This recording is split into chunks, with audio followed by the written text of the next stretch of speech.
The mechanic and the misfit, they threw him away. We became champions. Chapter 1, Scrapyard Serendipity. Proxima Station hummed with the restless energy of 1,000 lives interwoven. Miners returning from asteroid belts laden with precious metals, traders hawking exotic galactic wares, soldiers on leave heading for the neon-drenched pleasure districts, all pulsed through the station's veins.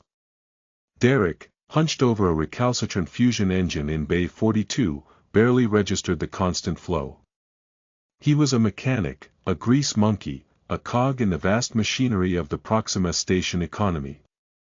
He preferred the company of malfunctioning machinery to the boisterous crowds. His hands, worn and calloused, moved with practiced ease, tracing the intricate network of power conduits. The engine stubbornly refused to ignite, a glitch defying his diagnostic scans. He muttered a curse under his breath, the metallic tang of coolant filling his nostrils. He was covered in grime, his dark hair plastered to his forehead, but his eyes, usually a soft brown, held a spark of determined frustration. "Having a bad day, Derek?" a jovial voice boomed. Derek straightened up, wiping his hands on a rag. Captain Rorik, a burly man with a perpetually wind-burned face and a laugh that could shake the station's foundations, stood at the entrance of the bay. "This damn engine, Captain," Derek replied, gesturing to the offending machine. "It's like it's got a personal vendetta against me." Rorik chuckled. "Engines are like women, Derek. Sometimes you gotta be gentle, sometimes you gotta give them a good kick. But always treat them with respect." He clapped Derek on the shoulder, the force almost sending him stumbling. "Anyway, I came to tell you they're sending a transport ship down to the lower levels. Scrap run. Might be some parts in there you could use." Derek's ears perked up. The lower levels of Proxima, a labyrinth of forgotten corridors and abandoned storage units, were a treasure trove of discarded technology. "Thanks, Captain. I might just take a look." The lower levels were a stark contrast to the pristine, bustling upper decks. The air was thick with dust and the smell of decay. Dim, flickering lights cast long, dancing shadows, creating an eerie atmosphere. Derek, armed with a mag torch and a scanner, navigated the maze with a practiced ease. He'd spent countless hours down here, scavenging for discarded components, breathing new life into forgotten machines. He'd almost given up when he stumbled upon a darkened alcove, hidden behind a pile of corroded storage containers. The air was heavy with a strange, acrid smell. Frowning, he aimed his mag torch into the darkness. That's when he saw it. A small, huddled form lay motionless on the cold metal floor. At first, he thought it was a discarded pile of rags, but then he saw a twitch, a faint rise and fall of what looked like a ribcage. He cautiously approached, his heart pounding in his chest. It was a cub. A Rhino-Cheetah War Beast, genetically engineered for combat by the Vesperians, an alien race known for their brutal efficiency and ruthless pursuit of genetic perfection. Its fur, a patchwork of coarse rhino hide and sleek cheetah markings, was matted with dirt and blood. Its breathing was shallow, ragged. One of its legs was twisted at an unnatural angle. Derek had seen Vesperian war beasts before. They were magnificent, terrifying creatures, bred for strength and aggression. This was a pathetic imitation. A failed experiment, discarded like a broken toy. He knelt beside the cub, his mechanic's instincts kicking in. He gently probed its leg, wincing as a faint whimper escaped its throat. The leg was broken, badly. It was severely dehydrated and malnourished. It was a miracle it was even alive. The station regulations were clear: no unauthorized animals. Especially not war beasts. They were considered weapons, property of the Vesperian colonies, and any found outside of designated zones were to be reported immediately. But as Derek looked into the cub's large, pain-filled eyes, something inside him snapped. This wasn't a weapon. This was a creature, suffering, alone, and left to die. He couldn't leave it. He carefully scooped the cub into his arms, surprised at how light it was. Its body was trembling with cold and pain. He wrapped it in his tattered jacket, shielding it from the chill. He knew he was taking a huge risk, potentially jeopardizing his job, his life on Proxima. But he couldn't bring himself to care. He had to help. Chapter 2, A Secret Savior. Smuggling the cub back to his cramped living quarters was a tense affair. He avoided the main corridors, sticking to service tunnels and maintenance shafts. He felt like a criminal, every shadow seeming to conceal a watchful eye, every footstep echoing with the potential for discovery. He finally reached his room, a tiny cubicle just large enough for a bed, a desk, and a few personal belongings. He gently laid the cub on his mattress, his heart aching at its pitiful state. The next few days were a blur of feverish activity. Derek, drawing on his limited knowledge of veterinary medicine, worked tirelessly to nurse the cub back to health. He managed to splint its leg, using salvaged medical supplies and sheer ingenuity. He fed it protein-rich supplements, mixed with water, coaxing it to swallow a few drops at a time. He cleaned its wounds, whispering comforting words, hoping to soothe its pain. He named it Rift. Because it was broken, cast aside, a rift in the Vesperian's perfect genetic design. And because Derek felt a rift in his own life, a void filled by this unexpected, vulnerable creature. Rift was a fighter. Despite its injuries, despite its weakness, it clung to life with a tenacious spirit. Slowly, gradually, it began to respond to Derek's care. Its breathing deepened, its tremor subsided. Its eyes, once dull and lifeless, began to gleam with a spark of recognition. The biggest challenge was keeping Rift hidden. Derek worked his shifts as usual, but every spare moment was spent tending to the cub. He rationed his own food to ensure Rift had enough. He muffled its whimpers with pillows. He lived in constant fear of discovery. His co-workers noticed his increasingly haggard appearance. "You look like you haven't slept in days, Derek," said Maria, a kind-faced woman who worked in the station's cafeteria. "You okay?" "Just a bit under the weather," Derek mumbled, avoiding her gaze. He knew he couldn't keep Rift a secret forever. One evening, as Derek was administering Rift's medication, Captain Rorik paid him a surprise visit. Derek's heart leaped into his throat. He quickly covered Rift with a blanket. "Derek, I need you to take a look at my shuttle," Rorik said, his voice serious. "Engine's been acting up. Badly." Derek forced himself to appear calm. "Sure, Captain. Give me a few minutes." Rorik stood in the doorway, his eyes narrowed, taking in the Spartan surroundings. He noticed the faint smell of animal, the rustling under the blanket. "What's that?" he asked, his voice low. Derek swallowed hard. "Nothing, Captain. Just laundry." Rorik slowly approached the bed. He reached out and pulled back the blanket. Rift, startled, let out a weak growl. Rorik stared at the cub, his expression unreadable. Derek braced himself for the inevitable. The reprimand, the confiscation of Rift, the possible expulsion from Proxima. But then, something unexpected happened. Rorik's face softened.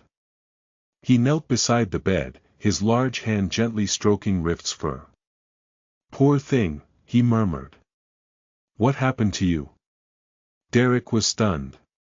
He stammered, I found him in the lower levels, Captain. He was abandoned. I couldn't just leave him to die." Rorik looked up at Derek, his eyes filled with a mixture of understanding and concern. "You know this is against regulations, Derek. You could be in serious trouble."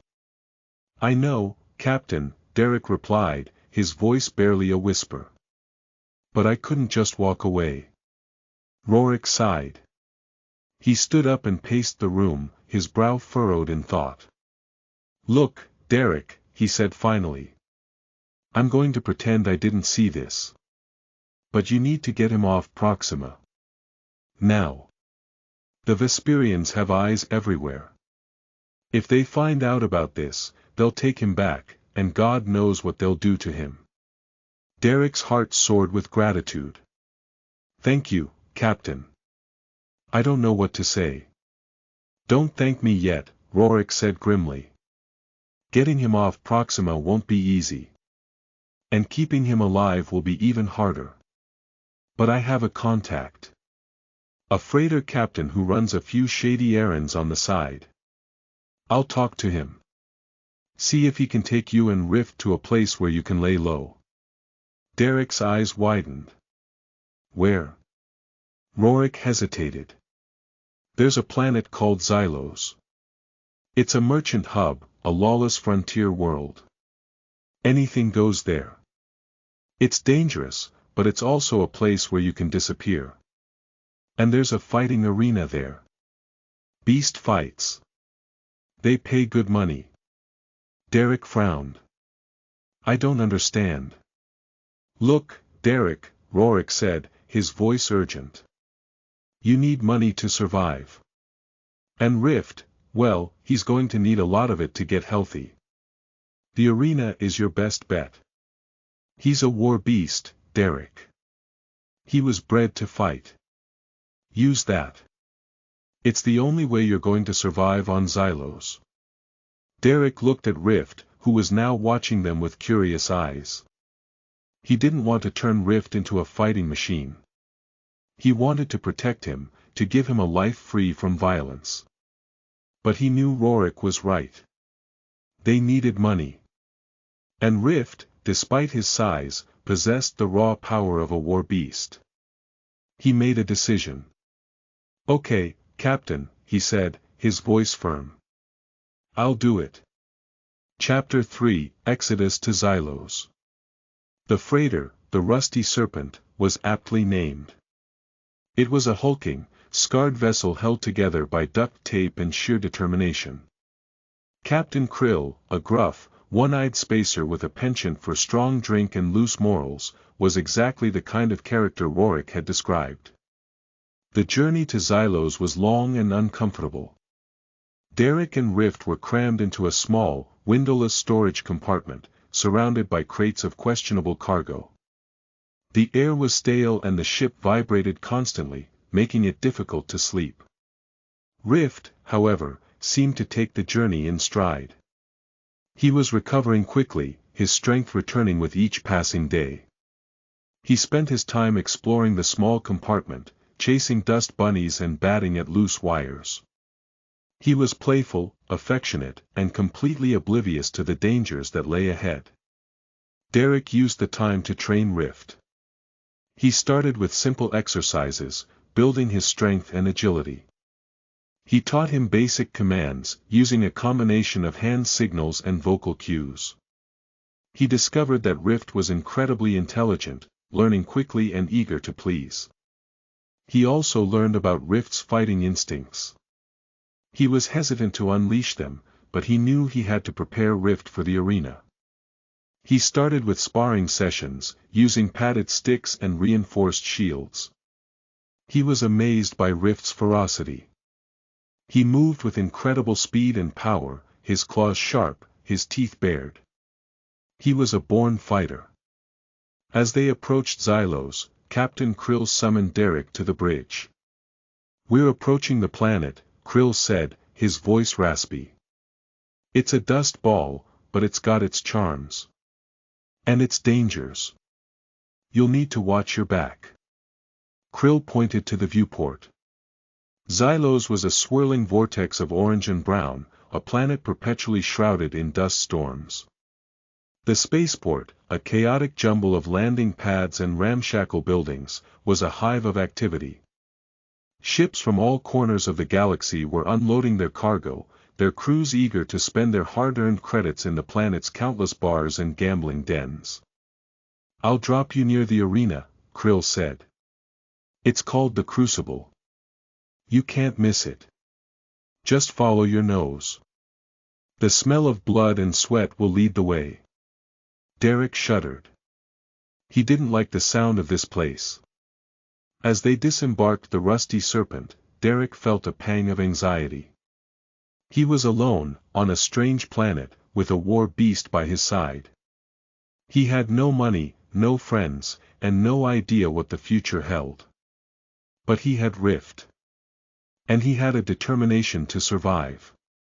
He took a deep breath, and he started walking towards the Crucible. Chapter 4, The Crucible's Embrace. The Crucible was exactly as Krill had described, a brutal, blood-soaked arena. The stands were packed with a raucous crowd, their faces contorted with bloodlust. The air was thick with the smell of sweat, stale beer, and fear. Derek felt a wave of nausea wash over him. He had never been to a beast fight before. The sheer violence of it was overwhelming. He approached the entrance, a fortified gate guarded by 2 hulking thugs armed with shock batons. "Name and purpose," one of the thugs growled. Derek replied. "I want to register my beast for the fights." The thug raised an eyebrow. "Your beast? What kind of beast you got?" "A Rhino-Cheetah," Derek said. The thug snorted. "A Rhino-Cheetah? You serious? We haven't seen one of those in years. They're too expensive to waste on this backwater planet." "He was discarded," Derek said, his voice low. "He wasn't considered worthy." The thug laughed. "Well, let's see if he's worth anything now. Bring him around back." Derek led Rift around to the back of the arena, where a series of cages housed a menagerie of grotesque creatures. Giant spiders, mutated wolves, cybernetically enhanced boars, each one more terrifying than the last.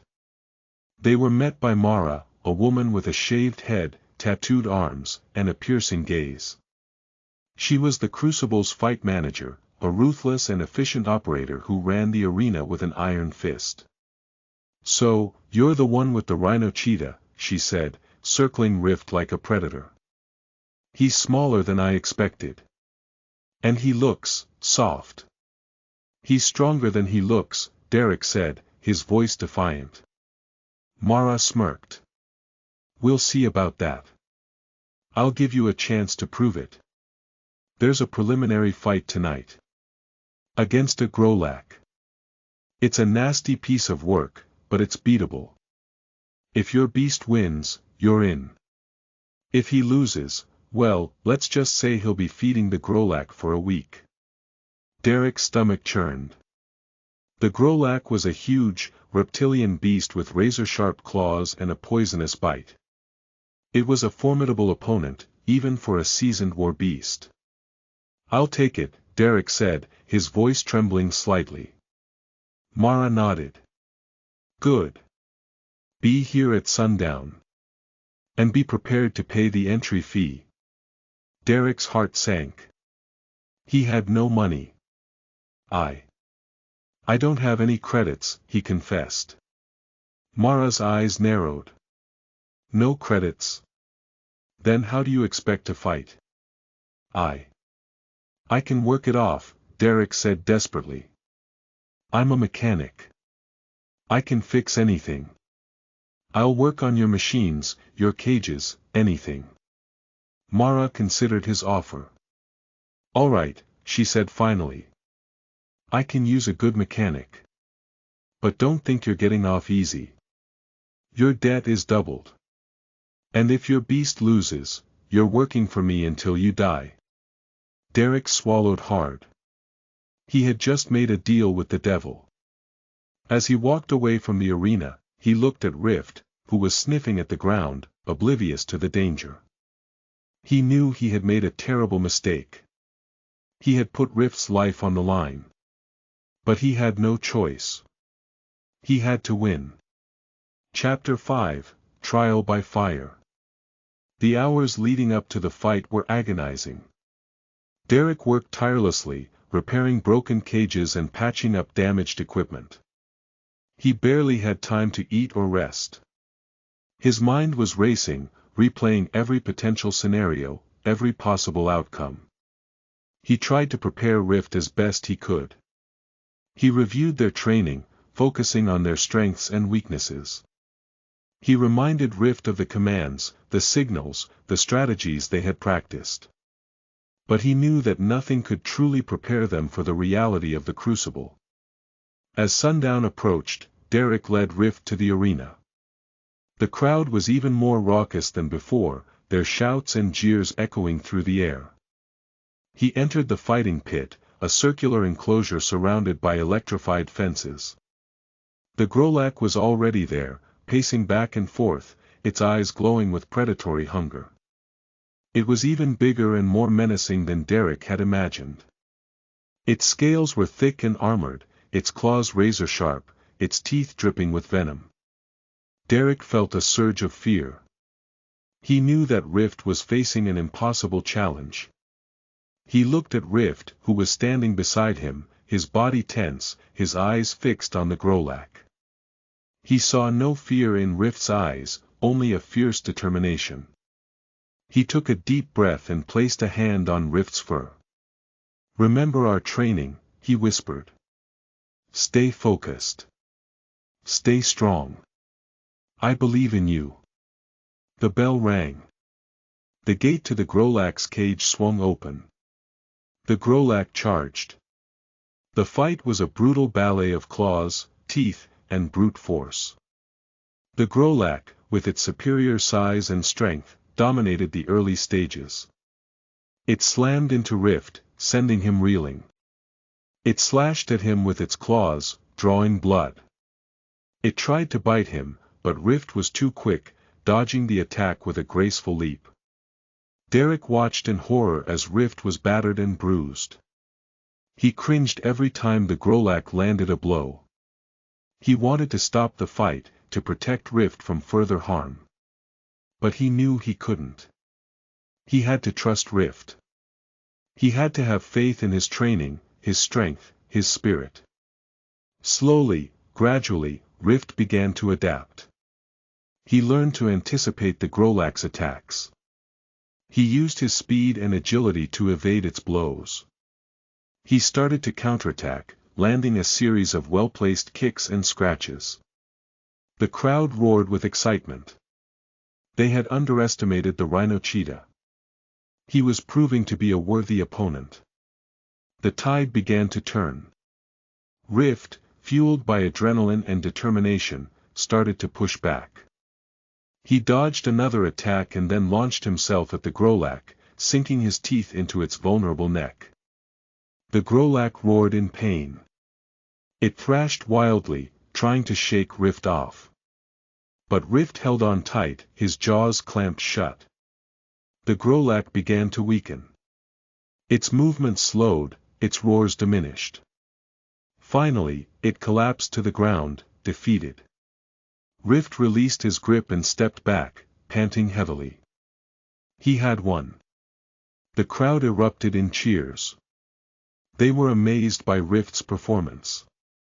They had witnessed a miracle. Derek rushed into the pit and embraced Rift, his heart overflowing with relief and pride. He had done it. They had done it. They had survived their trial by fire.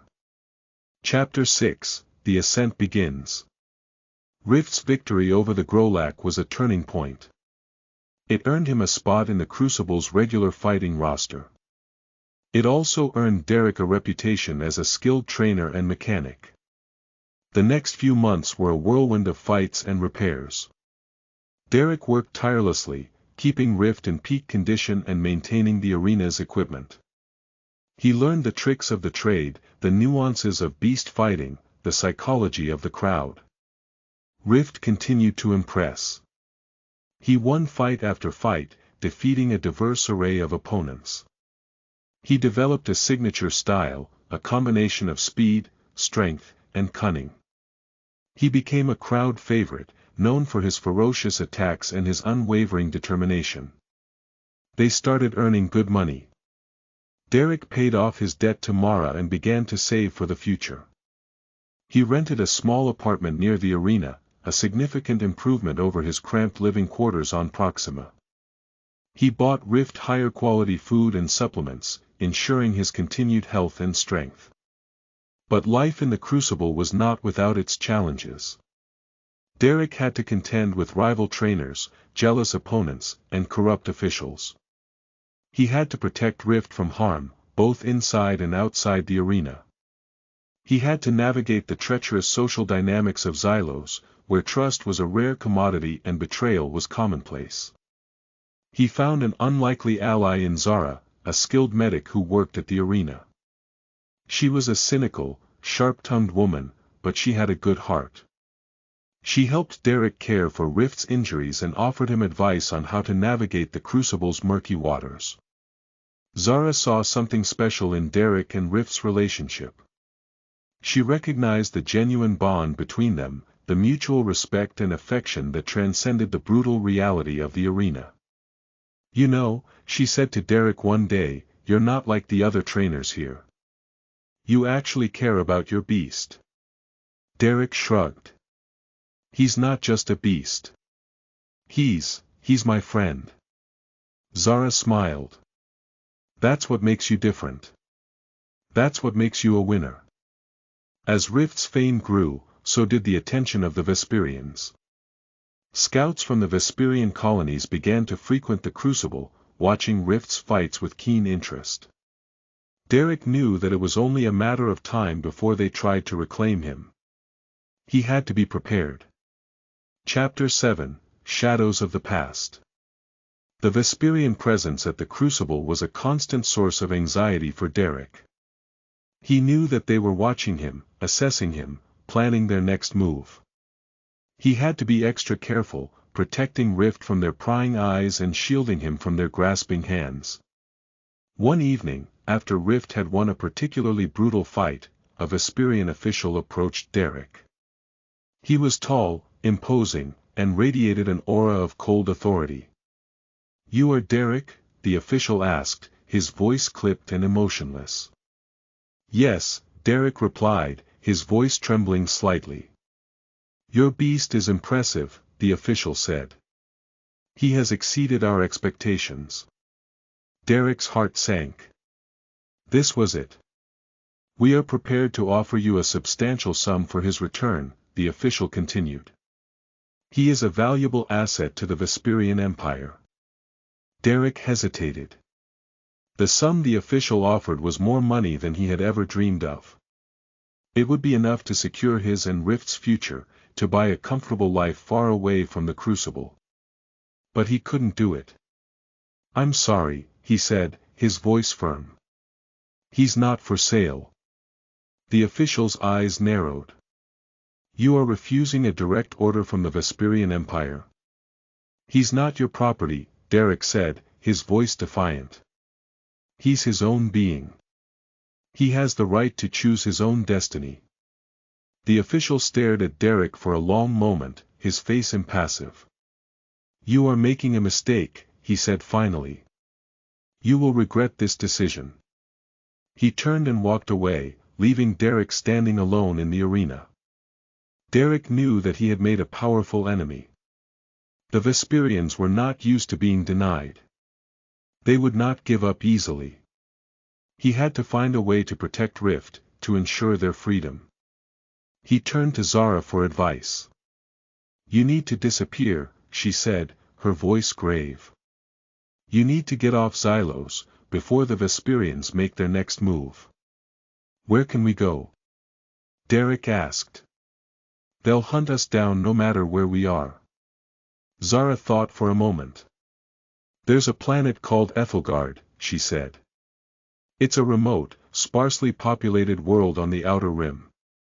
It's known for its lush forests and its independent spirit. The Vesperians have little influence there." "How can we get there?" Derek asked. "I know a pilot," Zara said. "He's a smuggler, but he's reliable." He can take you and Rift to Ethelgard, no questions asked. Derek knew he had to take the risk. He had to trust Zara. He made arrangements with the pilot, a grizzled veteran named Finn. He packed his belongings, said goodbye to Zara, and prepared to leave Xylos. But before they could escape, the Vesperians struck. Chapter 8, The Hunt Begins. As Derek and Rift were making their way to Finn's ship, they were ambushed by a squad of Vesperian soldiers. They were armed with energy weapons and clad in full-body armor. Derek and Rift were caught off guard. They were surrounded, outnumbered, and outgunned. Derek knew that they couldn't fight their way out. They had to run.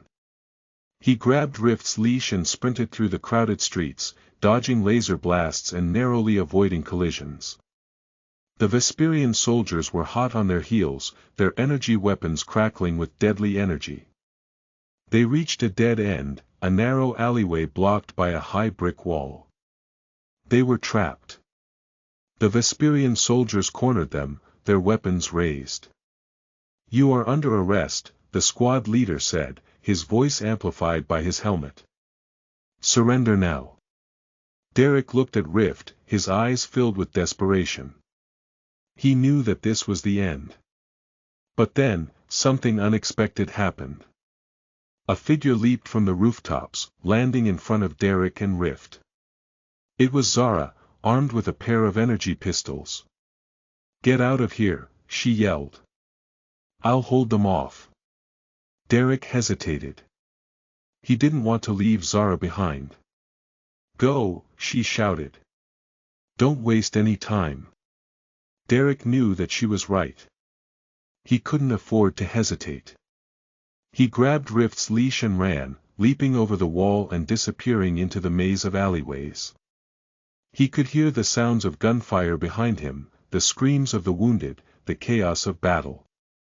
He knew that Zara was risking her life to save them. He had to make it count. He and Rift ran for what felt like hours, dodging patrols, evading checkpoints, and narrowly avoiding capture. They finally reached the spaceport, exhausted and battered. Finn was waiting for them, his ship idling on the landing pad. "Get in," he shouted. "We're on a tight schedule." Derek and Rift scrambled aboard the ship, and Finn fired up the engines. They blasted off into the sky, leaving Xylos behind.